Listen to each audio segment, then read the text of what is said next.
All right, welcome to the session. My name is Dr. John Tiani, and today's session is going to focus on a specific area of engineering and quality management, namely the art and skill of managing R&D and engineering design projects and functions in a tech or a engineering oriented company. Okay, so that's the context of our discussion today.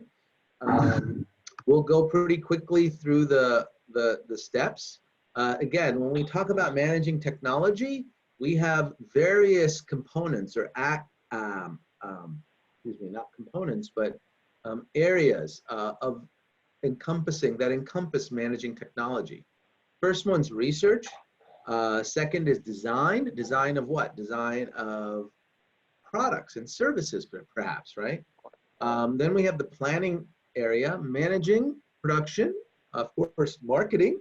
I talk a lot about marketing and applied marketing for engineers in my applied marketing for engineers class. I hope you can take that class and with me at a later date. And also an area that is my special expertise is project management. Large-scale project management, that's something I specialized in for 20 years during my career in industry. So today we're going to talk really about product and technology life cycles, legal means to protect product ideas. Obviously, there's a lot of cost and intellectual capital that's around and that gets created, and there's ways to protect that from infringement. We're going to talk about that, and then we're going to talk about how creative minds work and how creative organizations are built, right, and fostered. So product and technology life cycles is an area of special importance to engineers, right? Engineering and other functions have to understand and plan and organize around product life cycles. A new product begins as an idea, as we know, right? Without an idea, without somebody really brainchilding it, so to speak, you won't have products on shelves. You won't have products on assembly lines, right? So a new product begins as an idea. And the idea stems as a solution. We have to be solution oriented. You've heard me talk about solutioning, right? Solutioning is key. We're not selling products, we're selling solutions, right? We're selling benefits to customers. We are not selling widgets ever, right? If we get into the business of just selling products for the sake of selling, say, a good technology, it's useless. The iPhone is useless by itself unless it has application that makes our lives better or enhances our lives or solves a problem. For example, working mobile, right? Or checking my mobile email when I'm traveling. That's huge. That's a solution set that I'm very interested in, right? If it didn't have those features, I wouldn't necessarily want to spend $1,000 buying a phone, right? So consumers want their needs satisfied, and their needs are then converted to problems or problem statements, and then companies conceive, or individuals conceive, ideas that then get organized by companies or larger entities, and then a product is developed, right, or conceived, and it goes down the life cycle. Solutions today are problems of tomorrow. What does that mean? That means everything we're creating actually generates more demand for other things. We think of new and improved things to do at a later date, and that keeps the economy going, and it keeps our livelihoods, and it enhances human life at the end of the day, right? So product lifecycle begins with the customer need. Then we do some planning, we do research, we do design, we produce the product, we evaluate to make sure that the product actually served the need. And then we finally provide it to the consumer for use, right? So it's very interesting. It's a very simple concept, but if you don't think about this thing, if you don't think about it as a life cycle, you can't organize your efforts efficiently, right? You have to be able to organize your efforts. And that's what this is about, right? So I urge you to make sure that you are aware of this life cycle and start to think about the concepts we're going to discuss in this class in view of these, in view of the product life cycle, right? Because then it'll start to make more sense.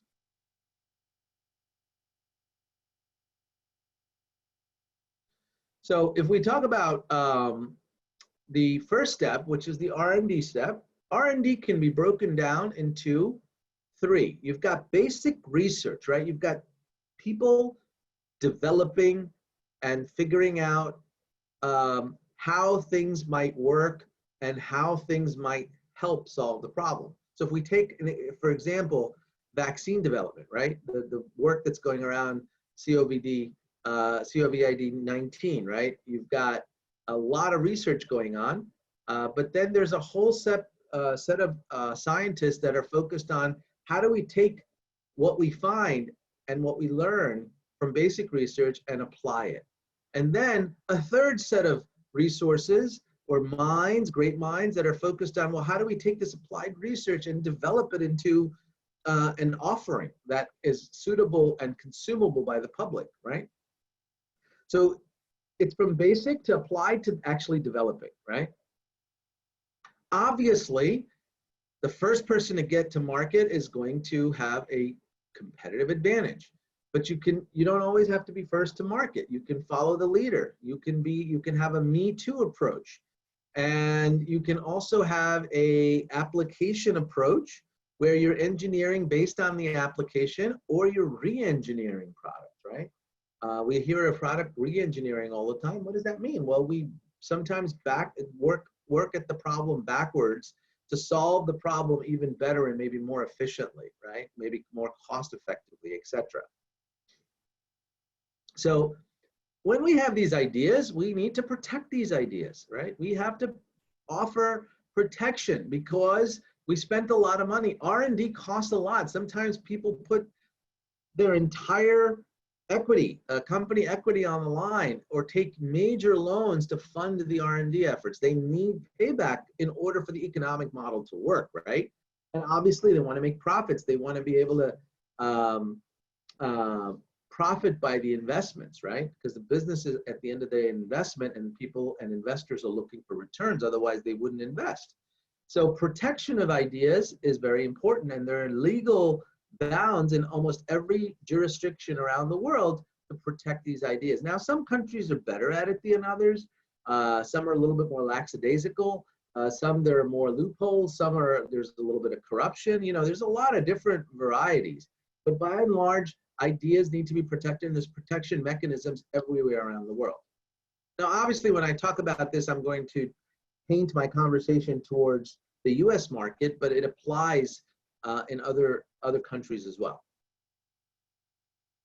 So what is intellectual property? Intellectual property is ideas and inventions, products of the mind, I call them, right? It's anything that has been conceived that required a lot of thinking and work and research, right? And idea generation, ideation, we call it, right? So anything that gets invented, an idea, maybe even a document that has has some of these thought patterns documented on paper, these are intellectual property. They constitute intellectual property. And there are things like patents, copyrights, trademarks. These are methods. These are three key methods that the industry uses to protect this type of intellectual capital. We have lawyers making a lot of money and charging a lot of money, obviously. That's how they make a lot of money in these fields, right? And they are specifically many times titled patent attorneys, patent lawyers, intellectual property lawyers, patent agents, right? Patent administrators, patent offices, etc. You've got a lot of people focused around the legal field. And, really some of the best intellectual property lawyers are engineers. They're scientists or engineers by trade who decided to get a law degree and practice law in a very unique way, specific to protecting or defending or creating intellectual property laws, right? So if we look at patents, there are three different types. There's a design patent. A design patent is a fixed design where things can, there's a look of an object, right? That needs to, a product has been designed. You can protect the design idea, right, by itself. You don't have to protect the use of it.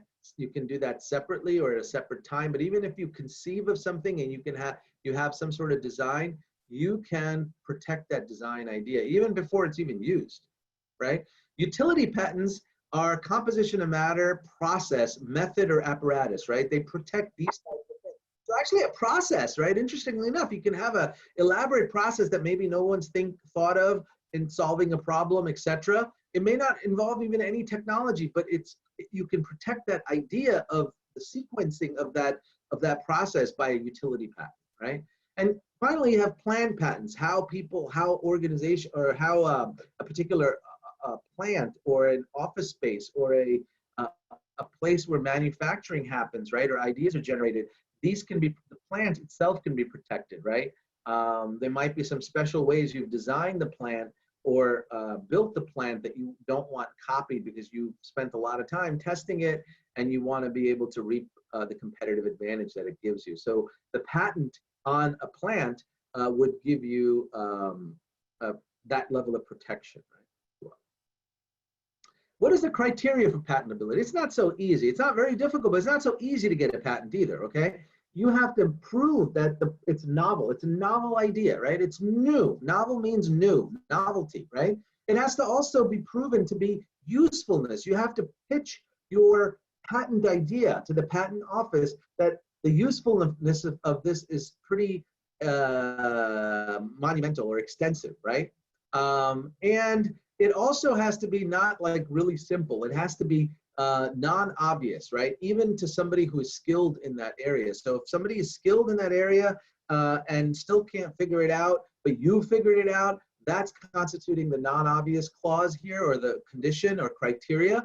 And you can successfully file for a patent, and most likely will be awarded a patent.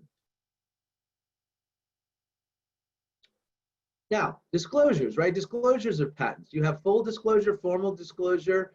You have bound laboratory notebooks, right? The patent office wants write-ups. They want to see how you put this idea together that you're trying to patent, this product, this design. They want to see checklists. They want to see drawing and sketches, blueprints. This is proof to them that you actually did some work. You didn't steal it, or you're not making it up, right? So they're looking for these deliverables when they make a decision on your patent, right? You can have joint inventorship, legally speaking. You can have two or more persons who have contributed to the inventive acts or that have created that invention. So a group research project often results in joint inventorship, for example, right?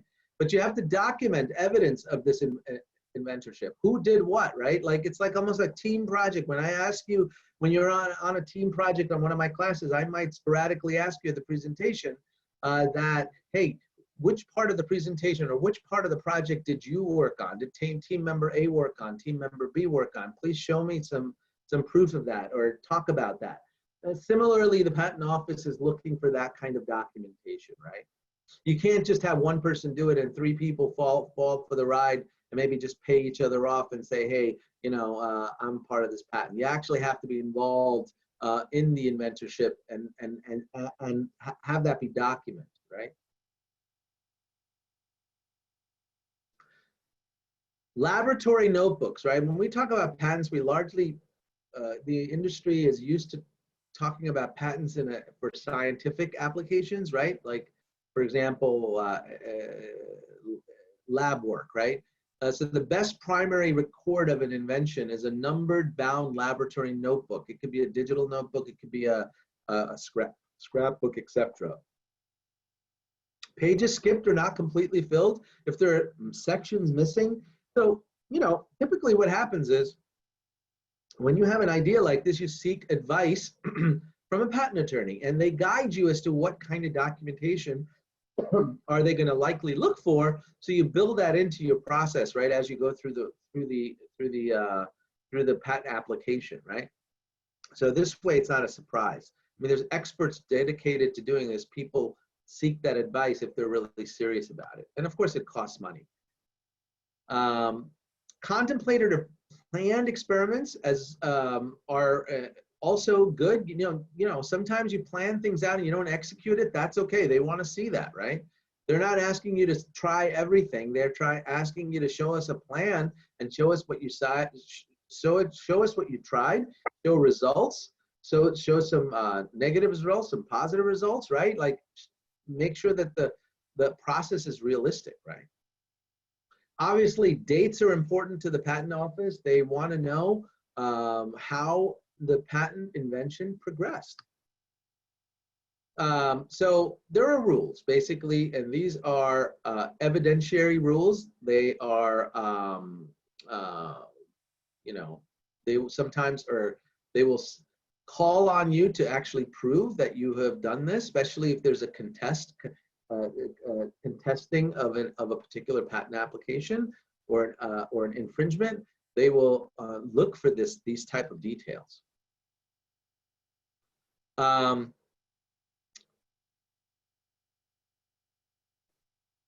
Now, let's talk about, so that's about how to establish the patent. Now let's take a moment and talk about patent infringement. What is patent infringement? Well, patent infringement, like the name suggests, is when an invention that is covered by a patent is used without permission, right? If you use something that is without permission, you are in infringement. And if the patent is in force, you could be legally liable for that infringement. So the patent owner has a right to sue you if you're an infringer in the federal courts, and they can collect compensation for past infringement and also cease and desist any future infringing activity, right? We see this happen all the time, right? Look on the news. There's always a case, a big notable case, almost daily, many probably in a day. You'll see software companies suing each other for taking their ideas and running with it. And, there's a Google case out, there's an Apple case, there's many, many notable cases out. If you just Google them, you'll find them. What's a trademark? Well, a trademark is slightly different, right? It's all of these, again, are are intellectual property protection tools from a legal standpoint. We're moving to trademarks now. Trademarks are a distinguishing symbol, right? It's got a design mark or a word, sometimes a logo, right? Something that you want to protect that's somewhat visual or design oriented, a mark, a character, symbol, etc., that is recognized or associated with your product, your company. You might want to trademark that, right? So that people don't use it. Copyright is a grant, right? Copyright is a grant by the government of the United States, for example, to author for the right to exclude others for a limited time from reproducing his or her work. I often look for pictures. I notice my slide deck doesn't have a lot of pictures, right? And notice that some of my slide decks slides have been used from the Pearson textbook resource that I have. And you can see that every slide of mine on the bottom has a little copyright, right? It says copyright 2014 Pearson Education. I am giving credit, although I am using this, I am giving credit and I'm using this for educational purposes, right? And it's an authorized use. The publisher has given me this slide to be able to share with you. The publisher has not told me what to speak on the slide. That is my copyright. Well, I don't care about the copyright. I'm trying to create an educational environment here. But what I'm saying here on the slides is not copyrighted because I choose not to be. If I wanted to copyright my comments, I would have big copyright emblems all over the place and say, hey, you can't use my statement. Although I would prefer people ask my permission before using my work. But again, in the spirit of education, I provide a lot more detail than Pearson gives on the slide because I want to give you context. And context is where the learning happens for me, right? So you'll see copyrights being used. Pictures, if you go on images.google.com, all those beautiful pictures that you see on the internet, they don't belong to you. Don't use them, okay? Don't use them, all right? I made a mistake. I told you for using a picture and then printing it out at Costco lab, and the manager wouldn't let me pick up my picture because it was copyrighted. And when it was an innocent mistake, I didn't think anything of it because I thought it'd be nice. I liked this picture. I wanted to print it out and put it in a frame on my office here at home. But I was reminded that that's not allowed, right? And that's true, right? You can't just take somebody else's work without permission. Now, had I gotten permission, I might have been able to do that, right? But then on Google Images, you can actually filter where you can have a free, non-copyright protected images show up in your search. I often use those filters, then I can grab images and use them in my presentations without having to worry about copyright infringement, right? So these are neat little tricks. I bet many people didn't know that when you can go on images.google.com, search for an image, you can actually filter by non-copyrighted or licensed to reuse images. And then you get images. They're not always that good, I must admit. But you'll find some gems in there that you can use and not worry about infringing copyright. Lots of different types of copyright for literary works, for musical works, for dramatic work, choreography, pictures, motion pictures, sounds, but you name it, A few years ago, I created a birthday collage on Facebook for my daughter who had had her birthday, and she and I like a song together, and she, my son, and my daughter, and my wife, we like a particular song together. So I put that song as a background music. Facebook and I posted it on Facebook, and within minutes, I got a mail that says the audio that I used, it was a great song that we all like, but it was protected under copyright, and I can't put it on my video. So it looks stupid. Facebook actually stripped out the video, the audio, and just left my pictures on the slide collage, and it was fine, but it didn't have the effect I wanted, right, without the music. So I was a little bummed about that, but I understood. And again, it's an innocent mistake. I mean, you embed, we do it all the time, but we have to realize that we are infringing copyrights, and we can get in big trouble should somebody, try to create an issue or try to come after us, right? Now, typically, if you're not making money off of it, they're looking to make sure that people aren't reselling their stuff without giving them profits, right? So, like when I used the video for my daughter's birthday, clearly nobody came after me, largely probably because, they knew that I wasn't trying to resell the song or make some money out of it. It was just a birthday thing, So, but anyway, it shouldn't have been done. So I admit all my mistakes, well, almost all my mistakes. Anyway, if you want to learn more about how to get patents, many of you have good ideas, and some of my students come to me, hey, I want to make, very entrepreneurial ideas. You've got to make sure you cover your inventions before you get started, so you can get more information on all of this at the government websites, uspto.gov, copyright.gov. There's many, many sources. You can, start looking into things if you're entrepreneurial, right?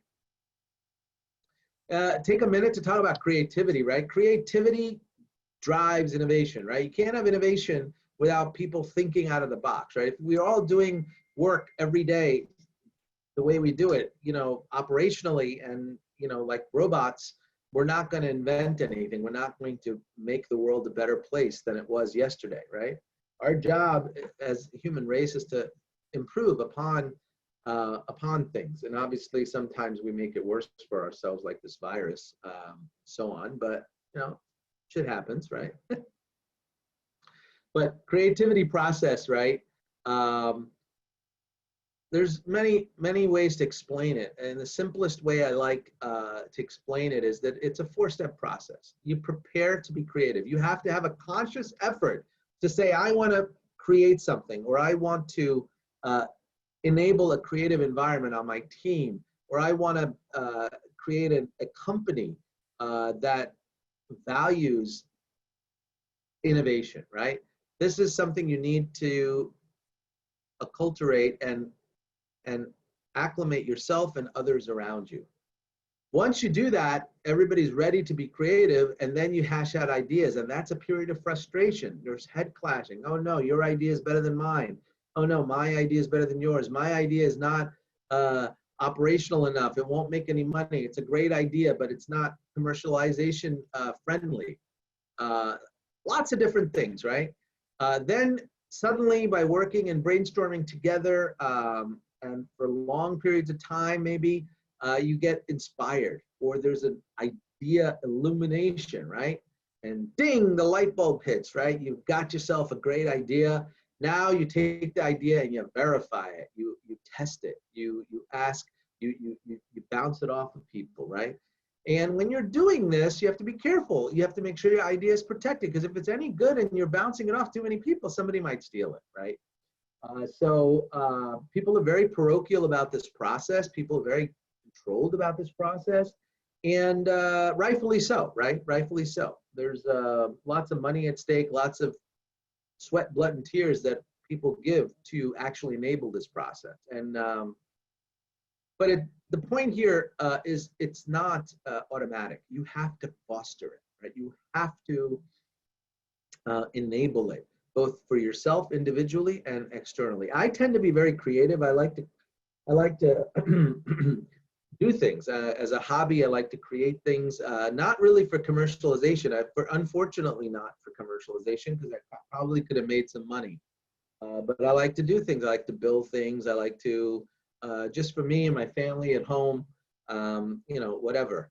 And also electronically, I like to write software. I like to, build videos, edit videos, all kinds of things that require creativity. They're top of mind always, but unfortunately, I've never had the drive to commercialize them. Maybe someday, now that we have a lot of time at home, maybe I can think of more commercialization ideas, I've also done these things for commercialization purposes, working for other companies, right? Large companies. I've worked for software companies where my work and my team's work and the creativity built in and the innovation built in actually yielded a commercialized product, right? Where the company made money. So very familiar with this, and I know the pain. And you can also imagine, as we're talking about this, what that feels like, right? It's a very rewarding, but a very sort of friction process. It's not always smooth by design, right? So what are the techniques we use to enable creativity, like on teams or in a company? Brainstorming, right? We have a nominal group technique. We have attribute listing. We have mind mapping. Brainstorming and mind mapping are very common, right? You hear about that a lot. Brainstorming is just like the name suggests, getting around the room and tossing ideas, giving everybody respect. Mind mapping is literally taking thoughts from your mind, collective minds, jotting them down and starting to map them to each other and see how to prioritize product features, for example, or how to prioritize the relative importance of certain attributes of a product. That's when mind mapping and things like that are very useful. Attribute listing is like the name suggests. You have a product idea and you start to list out the different things and the reasons why you might want to do this. I'm going to encourage all of you to look at these techniques a little bit closely on your own, read about them a little bit more. But just to give you an idea, these are not the only techniques, but they are. But there are characteristics of people, right? Highly creative people exhibit confidence, right? They have to be very confident in their ability. That's why they're channeling their energies to an external idea, right? That they think is going to be a very big and important idea. They work independently, but they come together and value each other's opinions, right? And value each other's contributions. They're very curious. You can't have creative people that are not curious. You have to be curious about how things work. How can they work? How can we make things better? Problem-solving approach, right? You have to have an approach that doesn't identify problems all the time, but rather after identification of problems, you're solution-oriented, right? Many times, highly creative people tend to be loners, right? They tend to play a lot of games. They tend to write creatively. They're always searching for the next idea, right? These are, obviously this is not hard and fast, but this tends to be some of these characteristics, right? Of highly creative environments as well as individual people. We need all kinds of people though to fuel this technology innovation engine, right? We need people who generate ideas, but idea generators are not always good business people, right? Entrepreneurs, we need them too. They take ideas. They don't generally necessarily do the research, but they might take an idea and figure out how to commercialize it, right? We need people who can filter ideas. I call them gatekeepers, for lack of a better idea, or better way to describe them, right? We need people who can manage large-scale innovation projects to take them from conception to implementation, right? And obviously, we need money. We need sponsorship. We need people, executives. We need like, investors, venture capitalists, whatever, to sponsor or champion our idea. We need salespeople. We need sales directors. We need people who can. We need marketing. We need people who can put it all together and help consumers solve the problem, right? Or help companies solve the problem for consumers, right? So we need. There's a home for everybody here, right? And obviously, you can imagine these 5 key roles, and there's probably others. 5 key roles have a very different characteristics. Personal skill sets are different, right? So idea generators don't necessarily make great gatekeepers or great entrepreneurs. Idea generators generate tons of ideas. They may be some good, some bad. It's the responsibility of the gatekeeper to do the litmus test, for example, right? So different skills, different interests, different aptitudes, working together. Entrepreneur is, like I said earlier, the person who takes the idea and transforms it to something that can be commercialized or something that can be delivered, right? They're actually if you look at a recipe, they're taking the ingredients and making the soup, right? That is delicious at the end, right? And rewarding. So that is a general overview about this process. I'm going to pause here for just a second before we continue.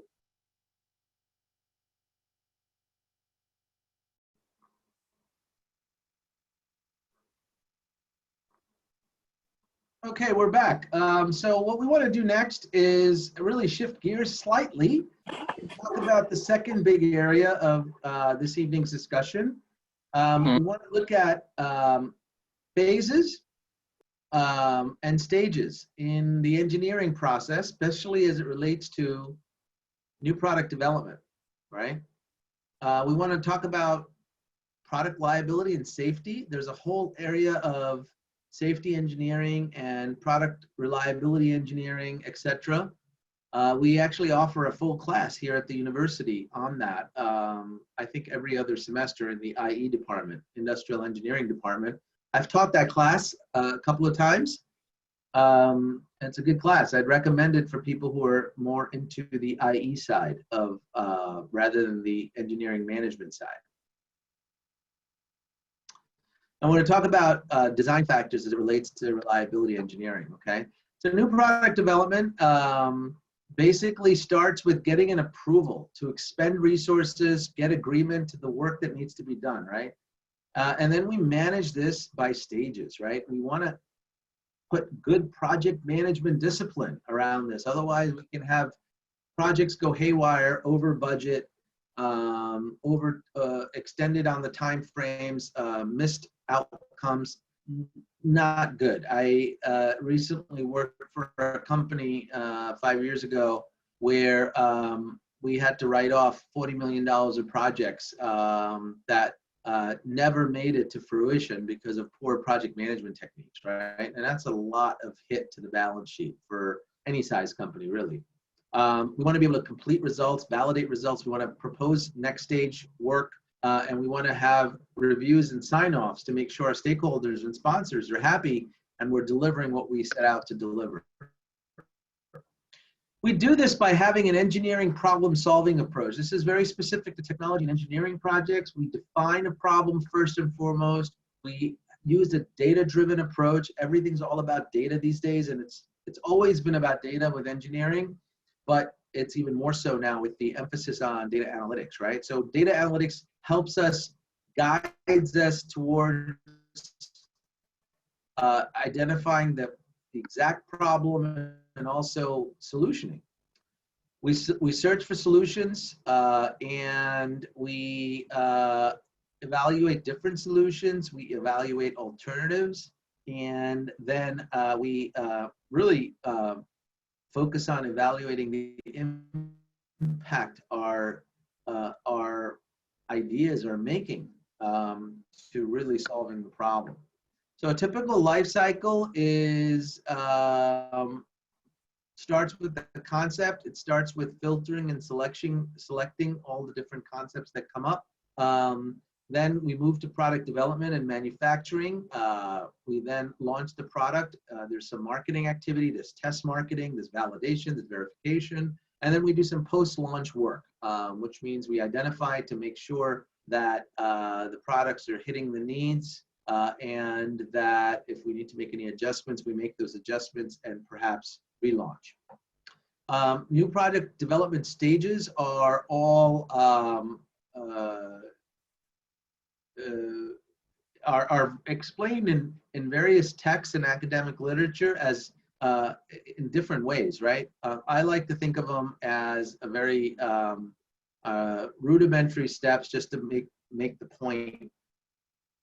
We start from concept, we do technical feasibility, we define the concepts, we work out the details for each concept, then we select, there's a pre-selection process in between that step and the third step, which is the development of the idea or development of the concept of the product. We do commercial validation to make sure that this is going to be profitable, we're going to get sales, we're going to solve real issues for which customers are willing to pay us. After we validate that and make all the fine-tuning arrangements, we move to production. We don't want to move to production because that's huge cost, right? Until we do the commercial validation. So once we're in production, that implies that the product is ready to deliver and ship out. We then offer product support to make sure people are happy. People have questions, we can answer them, help implement, etc. And finally, all products have a disposal or a finite life stage, and we have to identify how the product exits the life cycle and gives birth to maybe new products and better products, right? So we call that the disposal stage. Concurrent engineering is a set of methods, techniques, practices, if you will, to do things simultaneously, right? So for example, taking the design phase and merging it with other phases from a later life cycle. So producing design of processes, facilitating reduction of time. When we do this, we actually facilitate expedited delivery methods, right? We shorten the time frame. And we're able to meet users' needs faster. So it's basically like, think about software design. We design components of the software, we build it at the same time. We then keep designing different features and we build them concurrently, right? So overlapping stages, if you will.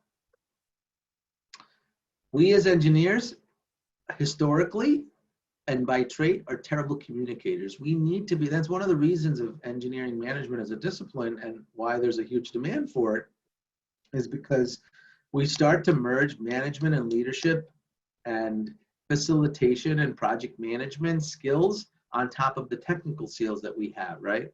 So engineers must communicate, they must be planners, they have to be good at drawing things or sketching things or blueprinting things, depending on what products or services you're offering, creating specificity that's clear, estimating, being involved in financial analysis and estimations. Typically, 20, 30 years ago, engineers were much more compartmentalized. Now, they're working with the finance organization in a company, the marketing organizations in a company, they're writing reports, they're publishing, they're providing presentations to executives.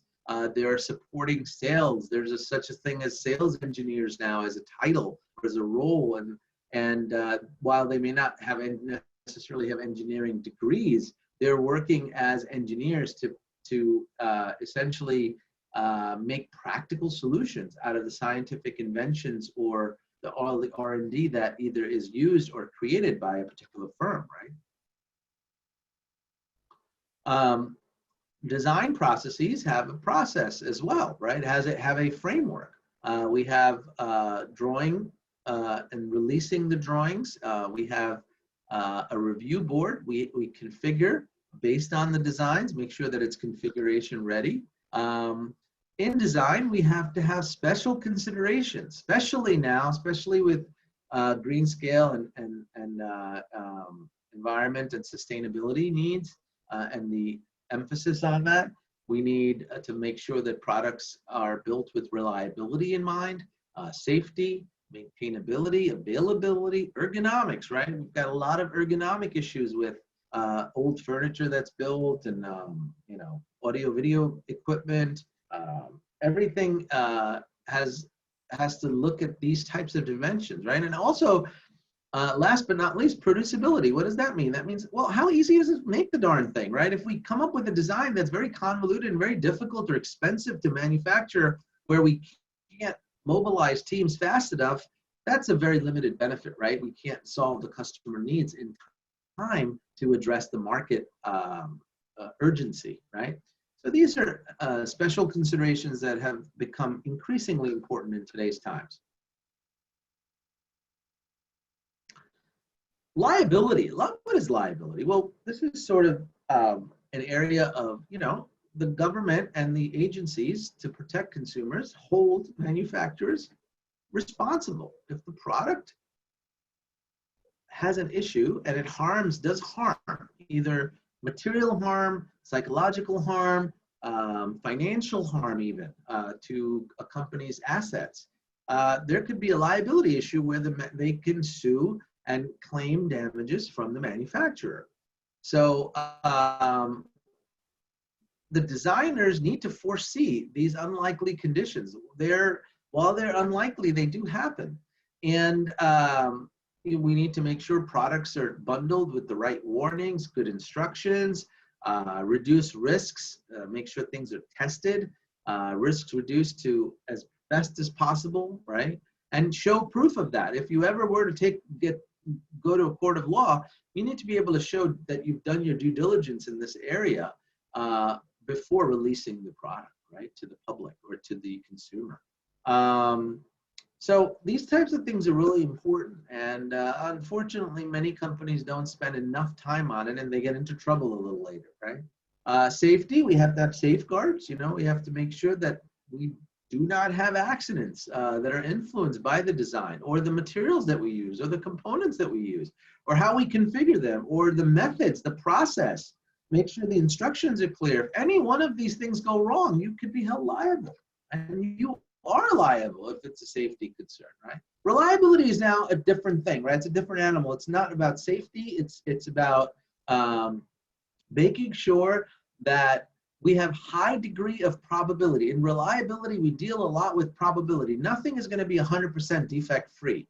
We want to make sure that we have high degree of reliability, which means that the probability that the product will perform a specific desired design function is high, right? It has to be high, 99%, 100%, 98%. You'll often see manufacturers or cloud providers of infrastructure that'll say, hey, our systems are available 99.9% of the time, which means there's 0.01% time when they might go down for servicing or particular issue, right? So the nice thing about reliability is you don't have to be reliable for every single event, right? Like, for example, we have this whole virus situation with immobilized everything, right? So every contract has like a act of God what do you call it, condition, right? So when something like this happens and we're suddenly using the internet at lightning speeds and overusing it, well, the internet providers say we're available 99% of the time, but that doesn't mean if everybody decides to work home all at the same time and there's a global pandemic that we will be having the same service. Not possible, right? It's stretching. And you can see internet going down all over the place. I mean, every time I turn around, my laptop's not working for a few minutes, Zoom disconnects, Blackboard stops, you know, I can't get through to my bank, online bank. Sometimes, you know, it says try again later. Fortunately, it works later. So these reliability statistics and reliability measures in design very cleverly and clearly specify specific conditions under which those reliability metrics that they set are going to be met. And they're also usually time bound, right? They're stated for a period of time. The bathtub curve, we spent a month looking at this bathtub curve in the reliability and maintainability engineering class that I teach.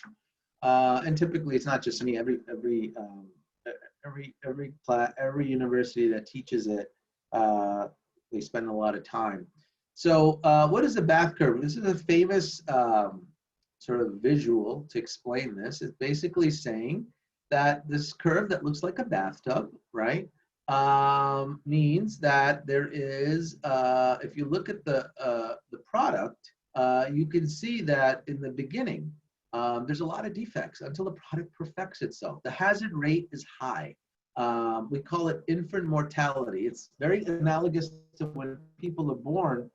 Believe it or not, there's a high degree of mortality of children under the age of 6 months. I mean, a lot of, unfortunately, infants don't make it quite a bit, more than we think.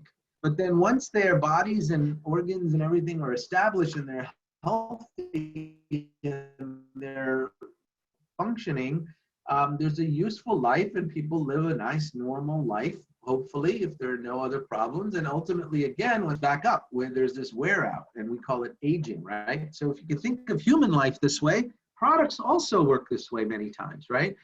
When people are testing products or when there's a new product, that's why I always say never buy a new car when it's released for the first 3 years. I don't buy any model of any car ever in the first 3 years. I wait till there's 3 years of versions on it.